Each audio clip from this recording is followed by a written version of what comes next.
I am Sarim Khan, a student of 8th standard, and आज हम लोग again एक क्वेश्चन सॉल्व करेंगे that will be based on rotational motion. JEE के level का question है. So first of all, I'll give you a time of 1 minute and I'll set the timer over here 1 minute के लिए.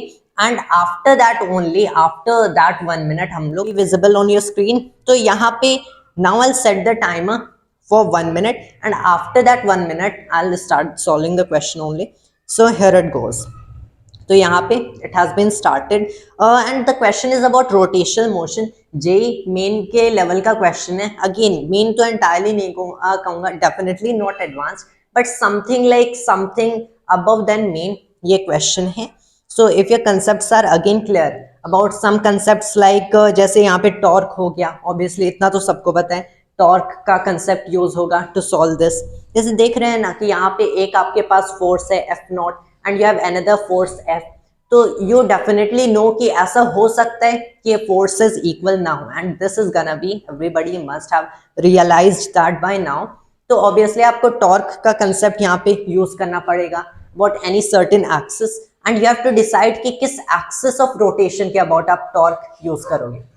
Obviously if you are taking the right choice of axis तभी you can see कि आप ये question properly solve कर सकते हो, in time solve कर सकते हो. वरना तो कोई भी एक्सिस ऑफ रोटेशन चूज कर लो. तो हियर इट गोस, कोई भी एक्सिस ऑफ रोटेशन चूज कर लो तो ऑब्वियसली थ्रू इनफ मैथमेटिक्स हम लोग वो क्वेश्चन को सॉल्व कर सकते हैं. बट द थिंग इज कि to solve it in time and to solve it quickly हमें राइट एक्सिस चूज करना पड़ता है. So here I read the question. तो यहाँ पे सर्कुलर क्रॉस सेक्शन है, यूनिफॉर्म बॉडी है एंड इसका मास m गिवन है and radius capital R. Let me draw the figure over here. ये बॉडी हो गई हमारी, यहाँ पे ये सरफेस हो गया, यहाँ पे ये सरफेस हो गया. उसके अलावा यहाँ पे आपके पास फोर्स F0 ले लो, ये सेंटर हो गया एंड मैंने ये जो डिस्टेंस माना है ये मैंने x ले लिया. ओके, इसकी रेडियस R गिवन है, मतलब ये कोई भी डिस्टेंस सिंस स्फीयर है तो ये वाली जो डिस्टेंस होगी अगर आप लेते हो ये वाले डिस्टेंस, ये तो कैपिटल R हो गई. ये वाले डिस्टेंस x है टू द पॉइंट जहां पे फोर्स F0 लग रहा है फ्रॉम द सेंटर, एंड ये वाली जो डिस्टेंस है दैट इज R. अब देखो R डिस्टेंस पे यहाँ पे हो क्या रहा है, फ्रिक्शन लगेगा. अब जब यहाँ पे F0 अप्लाई करोगे तो पीछे फ्रिक्शन लगेगा. कौन सा फ्रिक्शन है? You have to notice here कि इससे मूव करना अभी स्टार्ट किया गया है. तो अभी स्टार्ट किया गया है तो राइट एट द बिगनिंग पहले आपको क्या करना पड़ेगा, आपको ओवरकम करना पड़ेगा स्टैटिक फ्रिक्शन. जब स्टैटिक फ्रिक्शन ओवरकम हो जाते हैं उसके बाद आप काइनेटिक फ्रिक्शन के अगेंस्ट वर्क करते हो. तो पहले तो यहाँ पे स्टैटिक फ्रिक्शन है, you can see it right, यहाँ पे स्टैटिक फ्रिक्शन है. तो just at distance of capital R from origin या फिर इसका सेंटर स्टैटिक फ्रिक्शन मैंने लगा दिया एट डिस्टेंस x.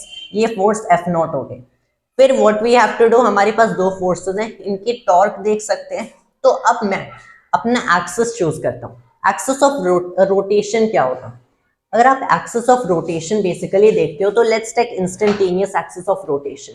यहाँ पे this will be the proper choice क्योंकि इसके अबाउट ये रोल करेगा, ये बॉडी रोल कर सकती है. अगर F0 एंड Fs इक्वल है तब यहाँ पे कोई एक्सेलरेशन होगा नहीं इस बॉडी का, कोई टेंजेंशियल एक्सेलरेशन यहाँ पे सेंटर ऑफ मास का तो कोई होगा नहीं.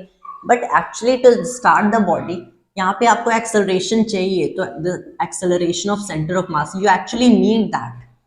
तो उसके लिए मैं क्या कर सकता हूँ, पहले तो इसके सेंटर ऑफ मास के लिए इस बॉडी पे क्या लिखेंगे कि मैं F0 आगे फिर स्टैटिक फ्रिक्शन पीछे माइनस स्टैटिक फ्रिक्शन क्या हो गया mass of the body m times acceleration of centre of mass. ऐसा लिख सकता हूँ. Will look at torque later only. ये मास m हो गया, acceleration of centre of mass कैसे लिखा जा सकता है, जो acceleration of centre of mass होगा ये तो एंगुलर एक्सेलरेशन टाइम्स रेडियस हो जाएगा. This is the angular acceleration times the radius. तो m अल्फा r ये हो गया. तो F0 माइनस Fs क्या है, m अल्फा r है. Now we can look at torques. तो अब हम लोग क्या कर सकते हैं कि अगर टॉर्क पे फोकस करें ओवर हियर तो बेसिकली अगर मैं इसे as the instantaneous axis of rotation लिखूंगा तो the net torque about the instantaneous axis of rotation क्या हो जाएगा, the moment of inertia about the instantaneous axis of rotation times ये हो गया हमारा angular acceleration of the body, angular acceleration हो जाएगी। मोमेंट ऑफ इनर्शिया क्या होगा? Moment of inertia about the centre of mass से पास होने वाली एक्सिस के about moment of inertia given है। ये क्या है? आईसीएम क्या है? एम के स्क्वेयर। यहाँ पे अब हम लोग पैरेलल एक्सिस थ्योरम लगा सकते हैं। पैरेलल एक्सिस थ्योरम को कुछ ऐसा लगेगा कि अगर आपको आई अबाउट आई ए आर चाहिए तो ये क्या हो जाएगा? यहाँ पे एक एक्सिस सेंटर ऑफ मास से पास करिए, आपको इस एक्सिस के अबाउट निकालना है, दीज आर पैरेलल एक्सिस, तो थ्योरम लग जाएगा। So about ICM about CM, अब इसमें ऐड हो जाएगा mass of the body, total mass m है, times the distance between the two axis क्या है? r है, तो इसका square M R square, right. ये हो गया, तो आपको ये पता है। अब आईसीएम तो हमें पता ही है, ये तो एम के स्क्वायर था, ऑलरेडी क्वेश्चन में गिवन है। तो टॉर्क क्या मिल रहा है? About the instantaneous axis of rotation, it's M K square plus में एम आर का स्क्वायर टाइम्स में क्या है? टाइम्स में this is alpha. Alpha again निकाल सकते हैं, बट विल डू और रादर ट्राई अनदर अप्रोच। सो नहीं कि यहाँ से अल्फा निकाले फिर उसमें सब्सटीट्यूट किए, रादर व्हाट विल डू, पहले टॉ अबाउट आई ए आर देख लेते हैं। ये जो नेट टॉर्क होगा, net torque about instantaneous axis of rotation. Remember यहाँ पे फोर्सेस की बात नहीं हो रही है कि आप बस ऐसे रिजॉल्व कर दोगे and you'll just look at the resultant, ऐसे नहीं होगा। बट अबाउट दिस वाली एक्सिस टॉर्क कैसे होगा? पहले तो स्टैटिक फ्रिक्शन की टॉर्क जीरो हो जाएगी। क्यों? क्योंकि there is no perpendicular distance between the this, ये वाली लाइन एंड दिस एक्सिस जो कि पास कर रही है। तो एफ एस तो कोई टॉर्क लगा नहीं रहा, टॉर्क कौन फोर्स लगाएगा? ये एफ नॉट लगाएगा। अब इसकी डिस्टेंस को देखते हैं, ये डिस्टेंस क्या होगी? इतने डिस्टेंस x है, ये वाले डिस्टेंस r है, तो एफ नॉट एंड इस एक्सिस की क्या डिस्टेंस है? x प्लस आर हो गई। मतलब इसकी तो कोई टॉर्क है नहीं, इसकी तो जीरो टॉर्क है, इसकी कुछ टॉर्क बनेगी which is what we have to put here. तो टोटल टॉर्क सिर्फ एफ नॉट की टॉर्क है, तो that will be F not times में क्या हो गया? x प्लस आर हो गया। ये किसके इक्वल है? एम के square plus M R square into में अल्फा। ओके, तब यहां पे अब हम लोग क्या कर सकते कि ये मिल गया। अब हम लोग क्या कर सकते, अगर मैं अल्फा को देखूं, so it is F not into X plus are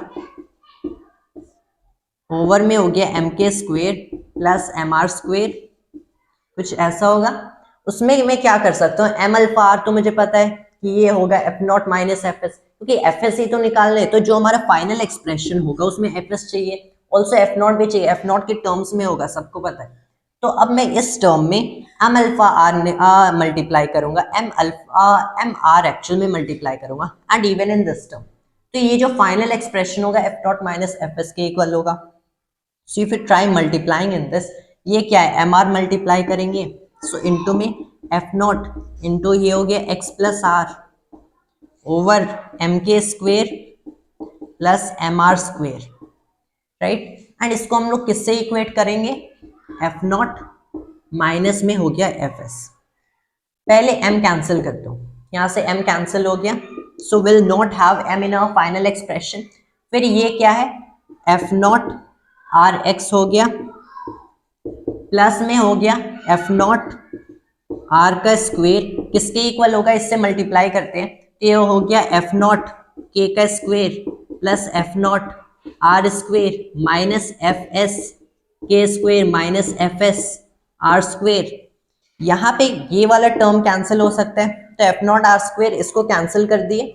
फिर ये वाला टर्म क्या है? This is F not K square minus में एफ एस एक कॉमन ले लो, K square plus R square, right. ये हो गया। तो यहां से अगर मैंने एफ नॉट के स्क्वेयर को इस साइड ले लिया जहां पे only F not R X बचा है, तो आई कैन सी कि एफ एस किसके इक्वल हो जाएगा? This will be equal to F naught, ये फिर से मैंने यहाँ पे कॉमन ले लिया, के स्क्वेयर माइनस में अब ये आर एक्स हो जाएगा ओवर में ये हो गया के स्क्वेयर प्लस आर स्क्वेयर। ये हमारी स्टैटिक फ्रिक्शन हो गई।